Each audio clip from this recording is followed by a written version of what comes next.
Welcome back to the Hannahcast YouTube channel, and today it is time for a long-awaited Oscar predictions update video. This time for Best Picture. Admittedly, I don't know what I'm gonna do for October for the most part because, well, I mean, November's literally around the corner, and I'm gonna have to redo a lot of what you're seeing here, unless there's like some meaningful updates. We'll have to figure all that out.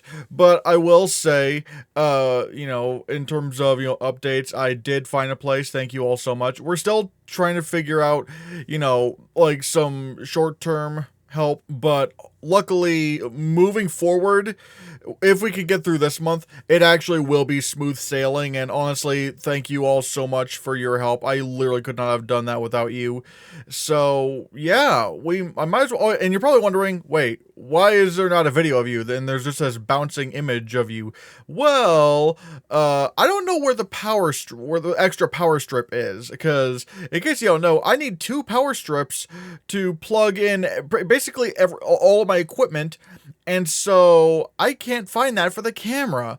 But so yeah, because of that, you're just seeing this little PNG of me that I made, and also there's this plugin that I found where I could just have it bounce with my voice, which is pretty cool. But yeah, let's get started, shall we? Now, the Best Picture race has very, very much changed since the last Best Picture video, because one battle after another is so very obviously winning Best Picture at this point. I mean, good God, it's getting ready to become, if it hasn't already, become Paul Thomas Anderson's highest grossing film, of all time, which is nuts. And in case you're wondering my thoughts, look, I appreciate what this movie's trying to say, and I agree with its message, but it just wasn't funny. For me, the comedy just wasn't landing. It's not like the jokes were offensive or anything. It's just a lack of laughter was coming out of me. So yeah, and again, look, and to be fair, I don't dislike this anywhere near as much as Anora. For me, this is more of a 4 out of 4, or no, 4 out of 10 for me. But yeah, I'm not that enthusiastic about one battle after another winning Best Picture. Why can't it be Sinners? But still, one battle after another, good God, it has some of the best reviews of the year. People are going out to see this. I don't know if it's going to end up being profitable, but that's really only because of its budget. The budget is unreasonably huge for this film, but it's looking to cross $200 million, which is pretty big for a modern Best Picture winner. So that could be considered a win for it. And not only that, but there's a ton of, acting support. I mean, good God, there's a chance that it could literally be, break the record for the most acting nominations for any film, or at the very least tie the record, which is already insane to think about. I mean, and there's so many things that you can, just above the line, there's so much that you can nominate this movie for. And if it's winning Best Picture, I mean, good God, it's going to win film editing, it's probably going to win sound, it could be in the conversation for score, but I still think Ludwig Göransson could still pull it off for Sinners, because the score in Sinners is just way more apparent, but then again, I don't know. Basically, one battle after another, it could legitimately just be an Oppenheimer type sweeper, where just it wins everywhere it needs to win, Golden Globe, Critics' Choice, BAFTA, Guilds, Oscar. I mean, good God, it's probably gonna win SAG Ensemble, honestly. And I know some people are saying, oh well, I don't know if Sean Penn will win. It's no, Sean Penn could probably win for this. I mean, good, I don't know. And the fact that they have put Chase Infinity in lead actress, I mean, again, that's just another nomination that the movie can get in a different category. It's absolutely nuts. So, yeah, I don't really see anything standing in one battle after another's way. I mean, even screenplay, I feel like it's very easily going to win that, adapted screenplay. Because, its biggest challenger is Hamnet, and the thing is with Hamnet, it's Hamnet I have at number 2, because surprisingly, it's doing very well with crowds. It even won People's Choice at TIFF. That's that's not the kind of film, or like that's not the kind of award you win if you're like a film that's like isolating people. Like, no, people, even though people come out of this film crying, like, people have a strong emotional reaction to Hamnet, which is a good thing. And yeah, and because of that, I do have it at number 2. It could win BAFTA, and again, the fact that it won People's Choice and it's this high of a contender, like, it could contend for the win for Best Picture. But again, I feel like that's just not really anywhere near as likely as One Battle After Another. And again, it could win Screenplay. Now, it's definitely going to win Lead Actress with Jessie Buckley. I mean, everyone has just now just unanimously said, oh yeah, Jessie Buckley's winning Lead Actress.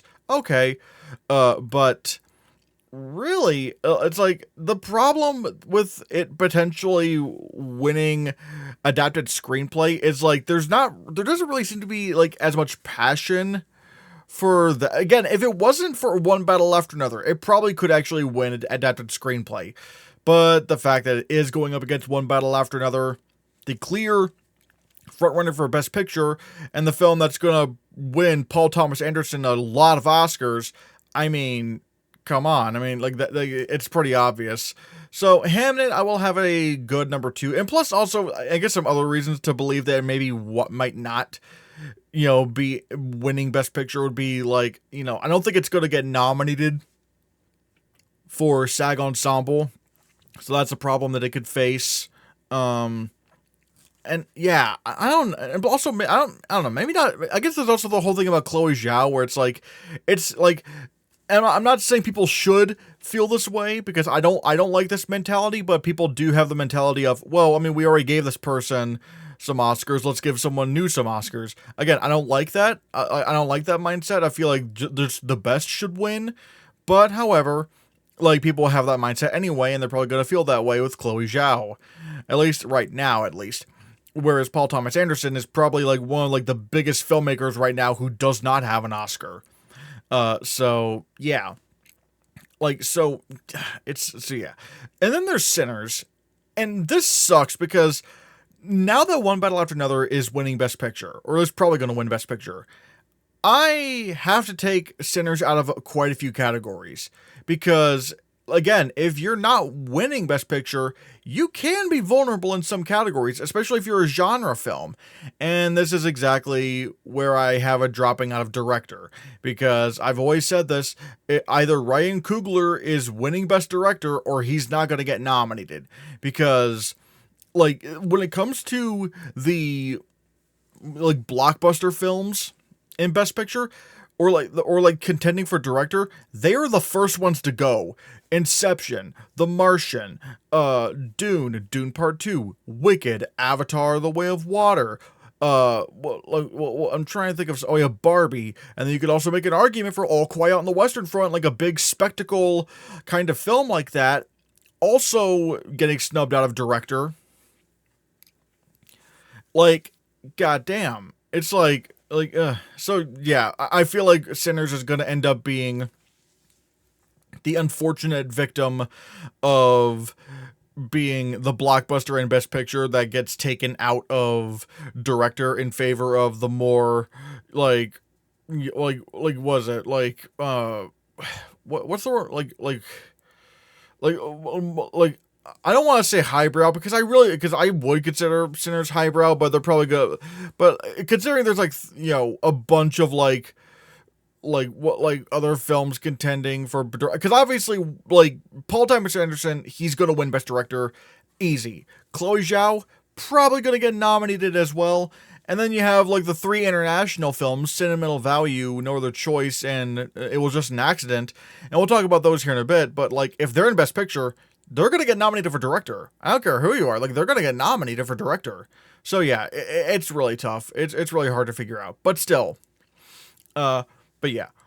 Sinners, now, granted, the reason why I don't have Sinners all the way down is because I actually still do think it wins original screenplay, because nothing else really seems to be that strong. I mean, one could argue maybe Marty Supreme or Sentimental Value, but Sentimental Value looks like it's not really hitting as strongly with like North American audiences anywhere near as much as they were at Cannes, which is interesting. I mean, not to where like people are hating it, like it's not like Amelia Perez or anything like that, but it's not as it's basically not as passionate. People are not as passionate over the film as they were back in Cannes. So yeah. So basically, I just think Sinners could probably still win original screenplay, and which hey, that would be great. But yeah, Marty Supreme. This premiered at New York Film Festival, and this is one of the ones where I was like, what's going to happen with this? And the raves were outstanding. People are saying that this does have some of the more shouty bits that like Uncut Gems had, which makes me a little bit like having my eyebrow raised. But they are saying it does seem to be like very accessible for like, like for people for the most part. Which does interest me, but at least for right now, the reception is strong enough to where I could say, all right, I could probably say it's in Best Picture right now. So yeah, and then we move on to the bottom 5, and this is where things just get so chaotic, just like the bottom 5 and beyond. I will still say, It Was Just an Accident is surprisingly still very, very strong. And the reason why I say that is because, remember how I was saying Sentimental Value didn't have, as much of a warm reception as it had at Cannes, even though the reception was still very strong? It Was Just an Accident has honestly just kind of, if anything, maybe has, built up more hype as it's gone on, because now Jafar Panahi is aura farming at so many theaters where they're showing this film, and I'm just thinking, okay, maybe it really does feel like this film it might not even just be like a BAFTA thing, like the Golden Globes could probably go for it, and God, who knows? I mean, we'll have to see what happens later on, but so far for It Was Just an Accident, it is looking very, very strong for this film. Very, very strong for this film, especially in director. As long as it's in director, I think it will get into Best Picture, because I'm not going to predict a film for Best Director if it's not also in Best Picture. I'm just not going to do that. Once you lock the nominees down to 10, that's when you get all of the director nominees nominated for Best Picture. So, yeah. And then I have no other choice. And I know this is a bit of a gamble, but the thing is, the reception for this film is still very, very strong. And, I'm hearing conflicting things. Some people are saying, the crowds of people are saying that this is, Park Chan-wook's best film, and then some people are saying that it's not his best film. I don't really know what to glean from that. But what I will say is, I've heard things about where this film is placing in certain awards bodies that make me go, oh, it could squeeze into that. And knowing that, it makes me wonder, maybe it could happen. Maybe it, and I'm not gonna lie, if it happens at a certain awards group, I'm probably gonna say it's probably gonna get DGA, because between these three directors, Joaquin Trier, Jafar Panahi, and Park Chan-wook, which one is the most recognizable to Americans? That would be Park Chan-wook. And I'm not gonna lie, I could honestly see Park Chan-wook coming in at DGA. I could honestly see him getting nominated there. So, I don't know. I'm just I'm very curious. I'm starting to think that, Neon could actually get 3 films into Best Picture. Honestly, I think that could actually happen. Then we got the safe pick, Avatar: Fire and Ash. I'm not compromising on this film until after it comes out. We'll see, how everything is received about it, but I don't really want to doubt James Cameron at this point. I feel like it's not a wise game to play right now. So yeah. And then we have Springsteen: Deliver Me from Nowhere, which is interesting because the reviews are still decent, but not great. I'm just kind of waiting to see how this plays, at the box office and whatnot, to see how general audiences feel about it. And if general audiences are not really as passionate about it as they were for like a Complete Unknown, but then again, it's weird because with the Complete Unknown, it kind of released at the perfect place at the perfect time, because it released literally on Christmas Day, and that was just in time for it to get nominated for so many awards at like the last second. Like, it got into the Art Directors Guild, it played very well at the BAFTAs, got nominated for DGA, and even got like a director nomination at the Oscars. Like, it was such a perfect time at the perfect thing, kind of movie thing. But with Springsteen, it's not going to have that. It has a much earlier release date. Again, we'll have to see how it all plays out, and see how audiences respond to it. But right now, I don't want to take Springsteen out at the moment. Then at number 10, I have Begonia, which this is probably the one where I'm just going to do this. Because so much right now doesn't make a lot of sense. There's so much that has, so many of these have something against them, even including Begonia, because Begonia, people don't seem to be extremely passionate about it, but again, the reviews are good enough, and there is a very easy package that this film could have. Best Picture, Best Lead Actress, Emma Stone, and Best Adapted Screenplay. That combo is extremely easy to, lead actress, I still think even if Begonia does not get into Best Picture, right now I will still say that Emma Stone gets into lead actress, because the lead actress category is not that competitive, to be honest. And then you have adapted screenplay, which I'm not gonna lie, has become a little bit more crowded as time has gone on.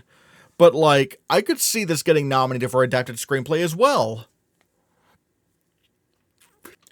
And honestly, I think as long as it plays pretty well at, the Golden Globes and the BAFTAs, it might pull it off. It might pull off a Best Picture nomination at the Oscars. If it gets in the BAFTA Best Film 10, oh, it's so in. It is so in at that point. So, yeah. But then you have The Outsiders. Okay, what do we have here?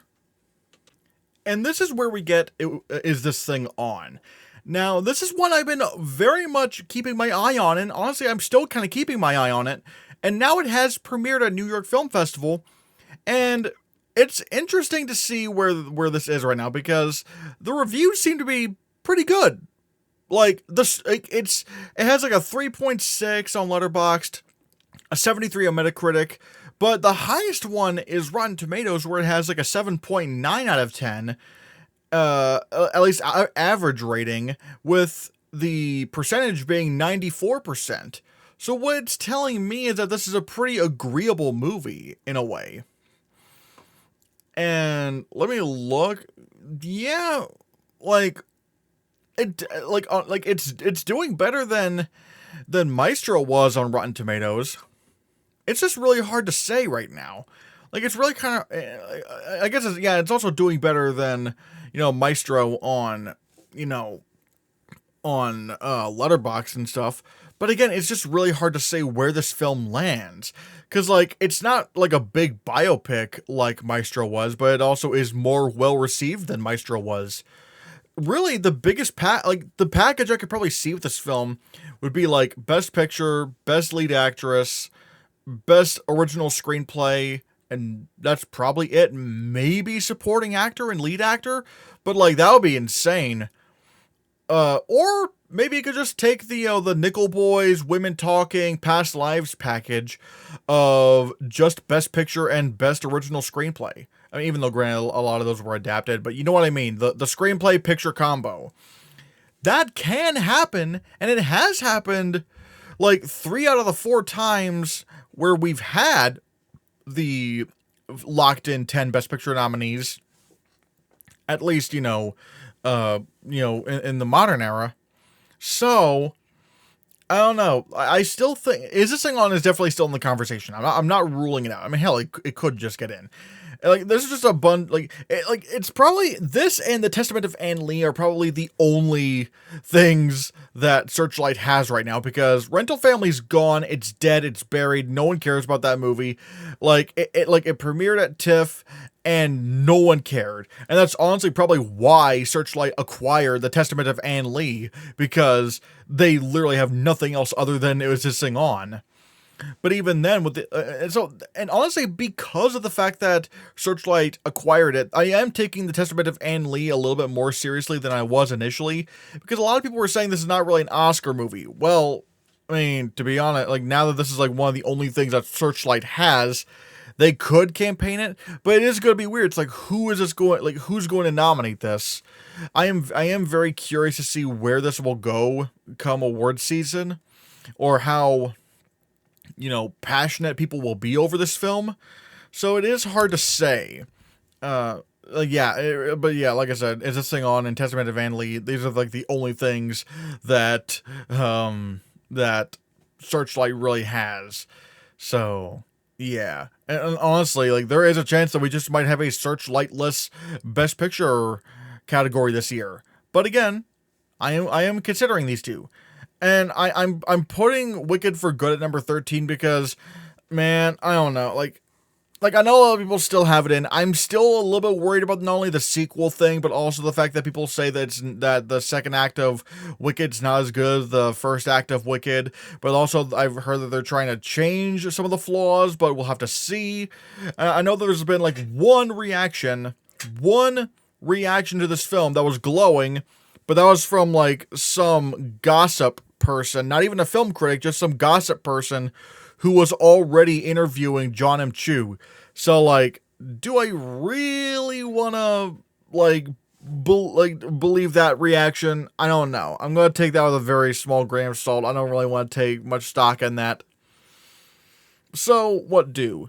Well, obviously if it's in Best Picture, like, it could probably contend for a lot of awards the first film had, except this time maybe song. I still don't think it's going to get casting, because most of the casting was already done in the first Wicked, and considering this is I am considering this a crafts category.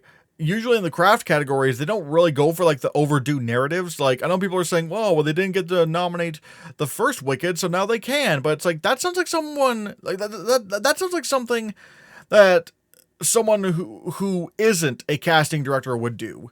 Like, I just don't think the crafts branches go for those kind of, like, narratives. So we'll have to see. But still, original song, from what I've heard, The Girl in the Bubble is the bigger song, not, No Place Like Home, which is interesting. But still.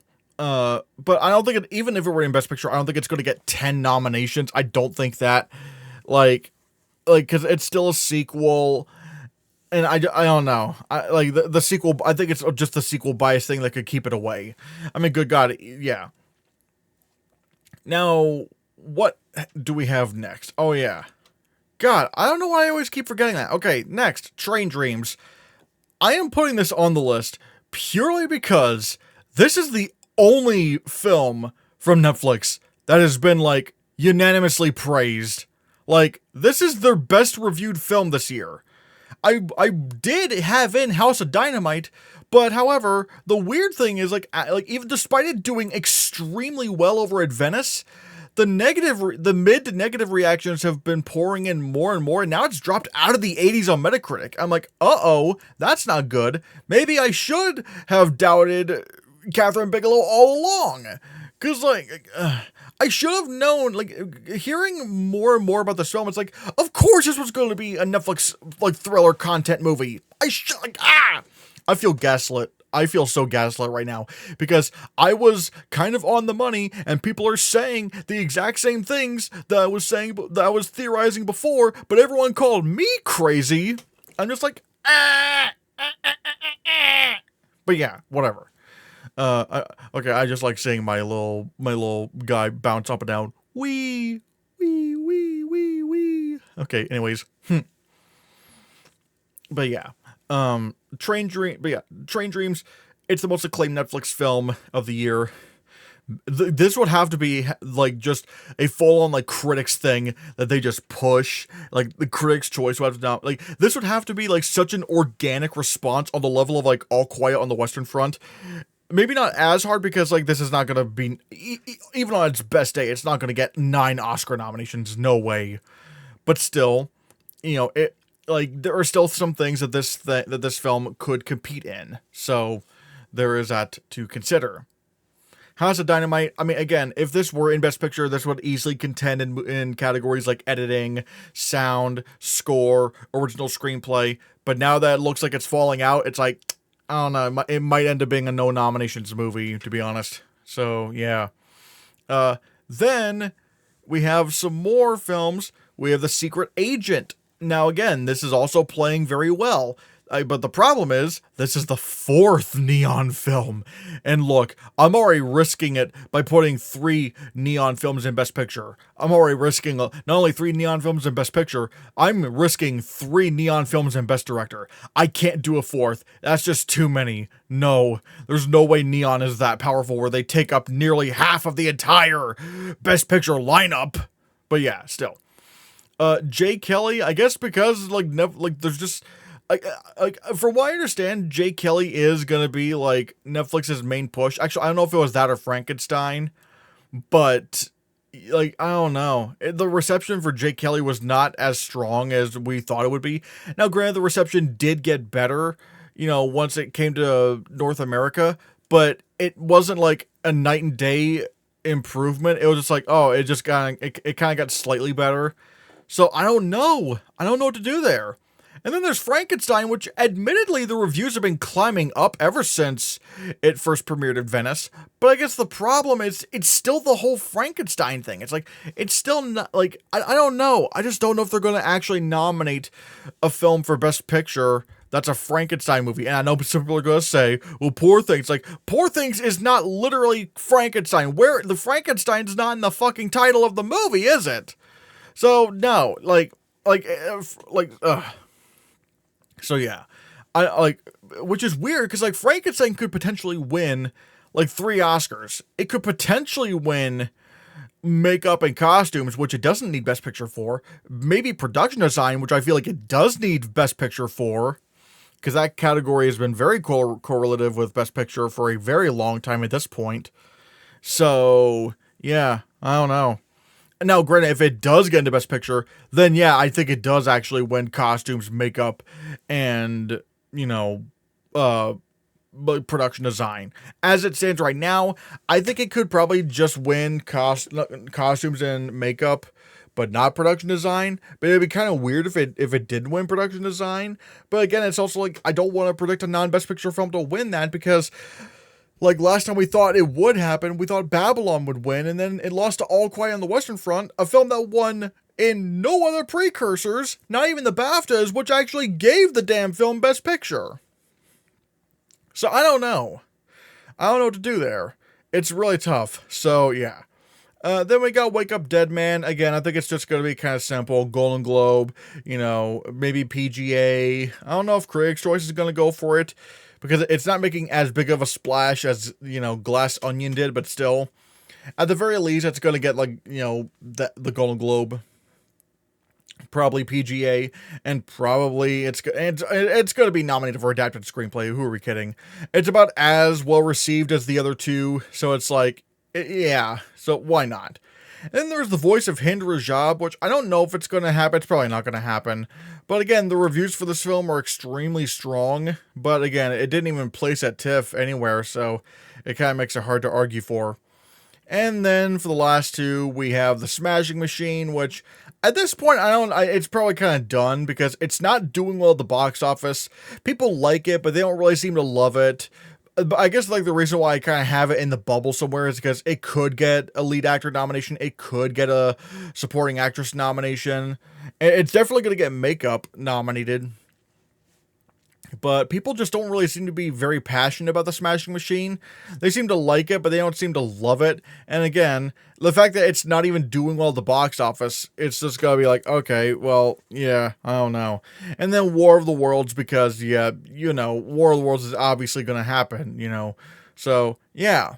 Anyway, guys, I think that will do it for the Best Picture predictions for the month of October of this year. Now, again, I'll have to figure out what to do with the other categories because Jesus Christ. But yeah, guys, again, sorry for not the lack of uploads, especially if you're coming here from the Jack's Films Clout Tank episode. Thank you, Jack, for having me on. And so, yeah, whether you're new here or you've been here since the beginning, thank you guys so much for watching. And now I'm going to pass the question off to you. What do you currently think is your top 10 predicted films for Best Picture this month of October? Let me know in the comments below what you think, and be sure you hit that subscribe button, because if you don't, you will never see my pretty face on camera ever again.